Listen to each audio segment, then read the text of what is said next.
Hello friends, pets വേൾഡിൻ്റെ പുതിയ വീഡിയോയിലേക്ക് എല്ലാവർക്കും സ്വാഗതം.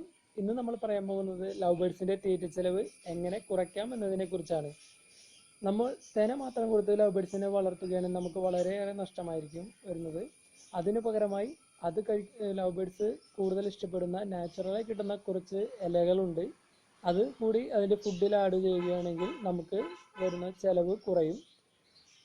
ലവ് ബേർഡ്സിന് നമ്മൾ ഈ ഇലകൾ കൊടുക്കുന്നതുകൊണ്ട് നമ്മുടെ തീറ്റ ചെലവ് കുറയുകയും നല്ല റിസൾട്ട് ഉണ്ടാവുകയും ചെയ്യുന്നതായിരിക്കും. അപ്പോൾ നമുക്കിനി ലവ് ബേർഡ്സിന് കൊടുക്കാൻ പറ്റിയ ഇലകൾ ഏതൊക്കെയാണെന്ന് നോക്കാം. ആദ്യമായിട്ട് പറയുകയാണെങ്കിൽ നമുക്ക് കൊടുക്കാൻ പറ്റിയ ഇല നമുക്ക് വീടുകളിൽ തന്നെ കിട്ടുന്ന വാഴയുടെ ഇലയാണ്.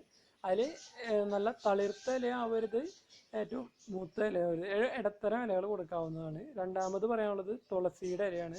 നമ്മുടെ എല്ലാവരും വീട്ടുകളിലുള്ള തുളസിയുടെ ഇല നന്നായി കഴിക്കുന്നതാണ് ലവ് ബേർഡ്സ്. പിന്നെ വരുന്നതാണ് മൂന്നാമത് കൊടുക്കാൻ പറ്റിയ ഇലയാണ് നമ്മുടെ പനിക്കൂർക്കയുടെ ഇല. അത് നന്നായി ലവ് ബേർഡ്സ് കഴിക്കുന്നതായിരിക്കും. അത് കൊടുക്കുന്നതുകൊണ്ട് കുറേ അസുഖങ്ങളൊക്കെ ലവ് ബേർഡ്സിന് മാറിക്കിട്ടും. പിന്നെ വരുന്നത് ഈ ഇലയാണ്. ഇതിൻ്റെ പേരറിയില്ല. നമ്മൾ ആടിനും പശുവിനും ഒക്കെ കൊടുക്കുന്ന ഒരു വള്ളി പോലത്തെ ഉണ്ടാകുന്ന ഇലയാണ്. ഇത് നന്നായി ലവ് ബേർഡ്സ് കഴിക്കുന്നതായിരിക്കും. ഇത് വേലിയുമൊക്കെയാണ് നമുക്ക് പൊതുവെ ഉണ്ടാവുന്നത്.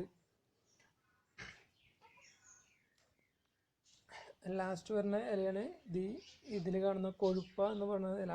ഇത് മതിലും അങ്ങനെ സൈഡ് ഇത് ഉണ്ടാവണേ. ഇത് കൂടുതലായിട്ട് തന്നെ തോടിൻ്റെ ഭാഗത്തൊക്കെ ഉണ്ടാവും. അങ്ങനെ ഈ ഇലയും നന്നായി ഇവറ്റകൾ കഴിക്കുന്നതായിരിക്കും.